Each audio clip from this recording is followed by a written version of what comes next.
I have been selling this book, Zanazli and Wan Chun Hong's Guide to Indie Filmmaking, which is published by MPH for a while now. It's a really good book if you want to be a filmmaker, whether it's for YouTube, social media, TV, film, cinema, whatever. This is the book to get. I'm going to make it more accessible and more affordable to all of you because I believe that everybody needs to become a filmmaker. The more filmmakers we have in the world, I think this world will be a better place to live in. Now it's available as an electronic book download on my website. I'm going to link it here. It's really cheap, it's really affordable. It's only 5 ringgit if you want to get the ebook version. Okay, 5 ringgit. It doesn't really cost much, right? It's just a little bit of something for me. I mean, it did take a lot of work to write. Each chapter of this book talks about one part of the filmmaking process. And for each chapter as well, I interview a local filmmaker. It's only 5 ringgit. It's only 5 ringgit. Okay, you're watching and listening to the Bidin Film Club. It's me, I'm Zanazli. And I'm Shella. And this, as usual, every week or every other week, we watch a local film and we review it. This week, we're reviewing a local film, and the film is called Malbatt. Oh, Malbatt. I've heard about that one, huh? Misi something. Oh, I've heard about that one. Yeah.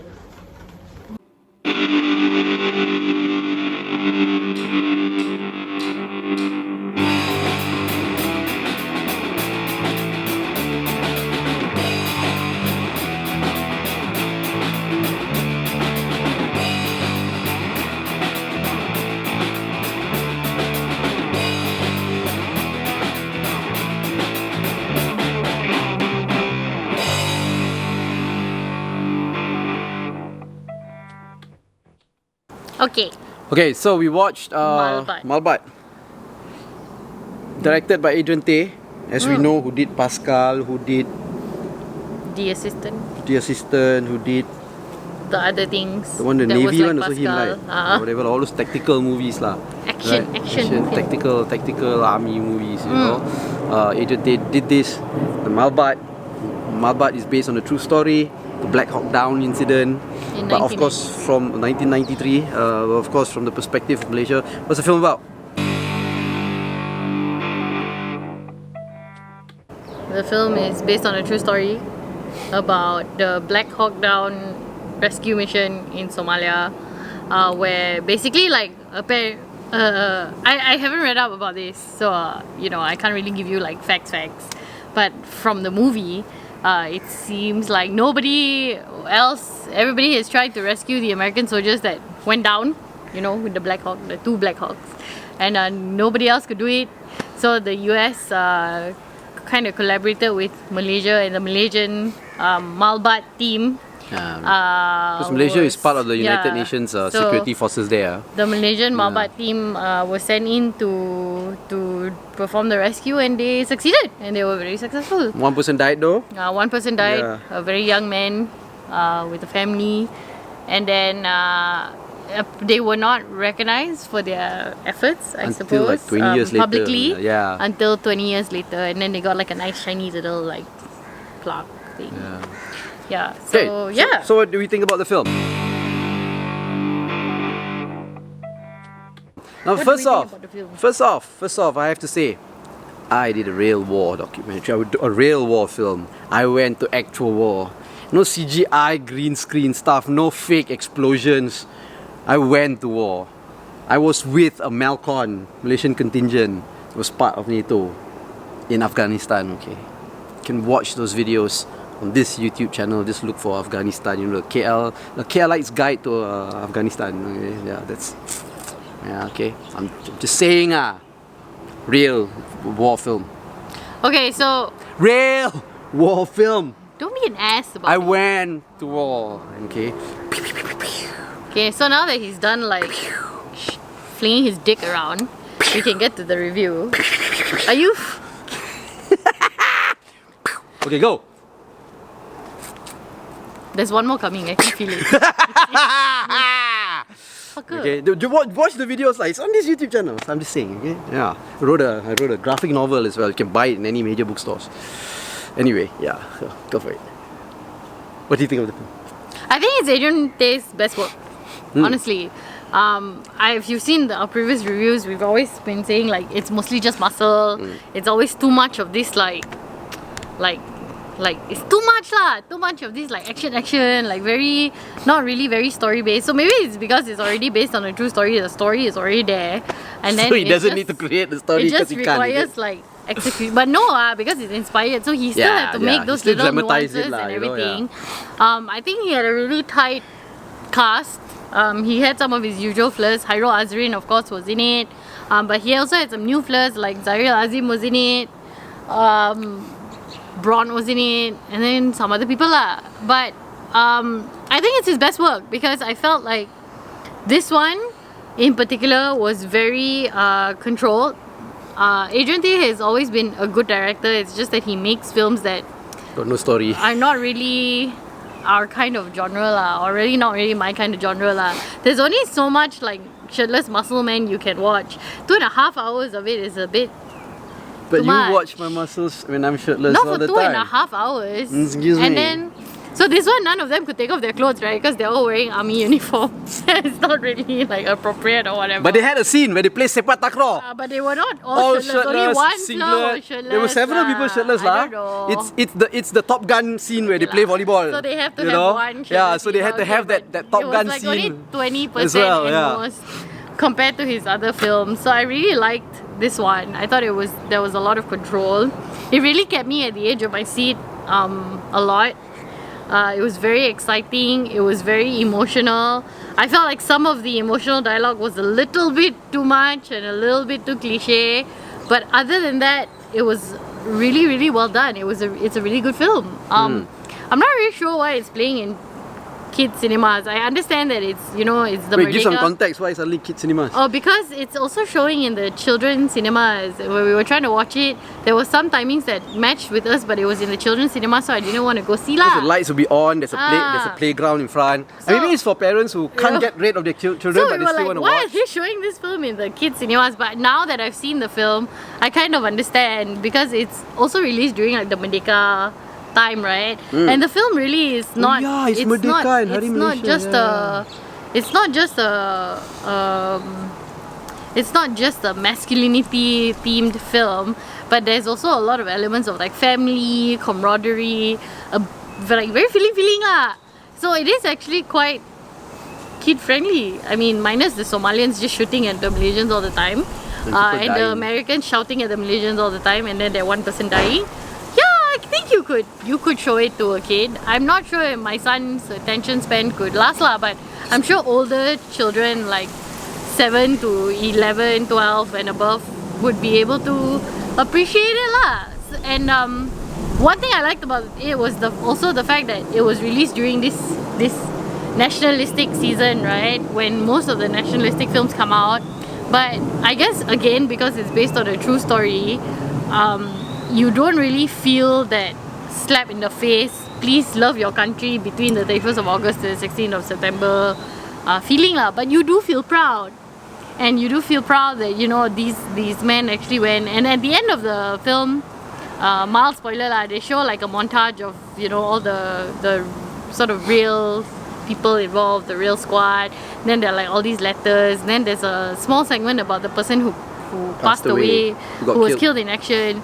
So that part of the film really made me feel a lot of feelings because these are real. Your real countrymen that actually really sacrifice their lives lah to actually save and protect other people that have nothing to do with Malaysia, which is in direct contrast to the Malaysian sentiments towards like refugees or people in need lah. Yep. So I just thought it was very beautiful because I really do believe that Malaysian hospitality is a culture, and it's really something that we actually all embody as Malaysians, politics aside. So this one also was something that really shows that our semangat to help other people and go out of our way to help other people even when they are not our own ke apa, is really there lah. So I liked it. I really liked it, and I really felt like Adrian Tay really did a good job, and it was very well done. Yeah. Okay, so I didn't think it was a great film. It's good. It's one of Adrian Tay's best films lah, and it's nice to see that film after film he's getting better and getting better lah. But I didn't think it was so great also. I mean, there are really good elements to it. It's a good story. He dramatizes it well. There are a lot of like, you know, the tension, the action to it all. It's there. For a war movie, you know, fighting, all quite fun, right? He managed to capture that lah. But there are certain things that I want to like kind of highlight.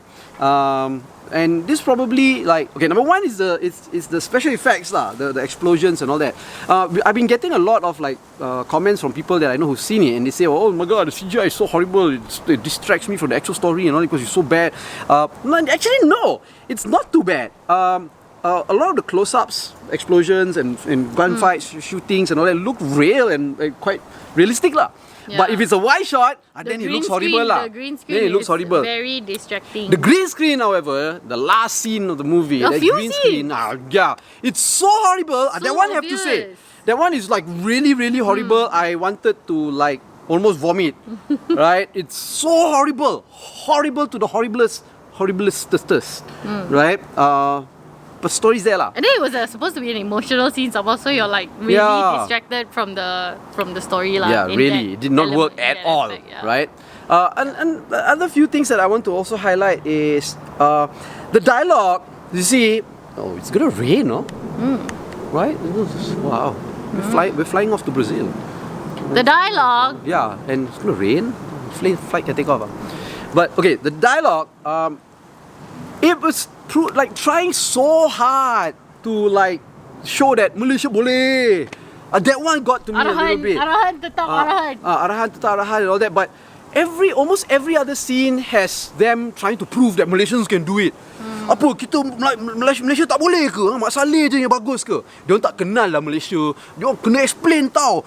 Bawah daripada Thailand, atas daripada Singapore. Enough of that. There was too much of that. Alamak, relax ah. It was trying too hard to show that Malaysia boleh. Like small dick energy like that. You know, like we got small dick, so we have to prove ourselves and shout louder. Like him at the beginning of this review. Anyway, so yeah, relax lah. Yes, son. What? Oh my god, it's like so insecure of yourself. You know, that Malaysia boleh. And then they portray the Americans like real dumbos like that. And I don't believe that. Yeah, sure, you want to say that people look down on Malaysians and whatever. But the American characters in this movie, those soldiers, right? Too dumb lah to be realistic. Too unrealistically dumb and stupid. Yeah. Right? And yeah, trying too hard.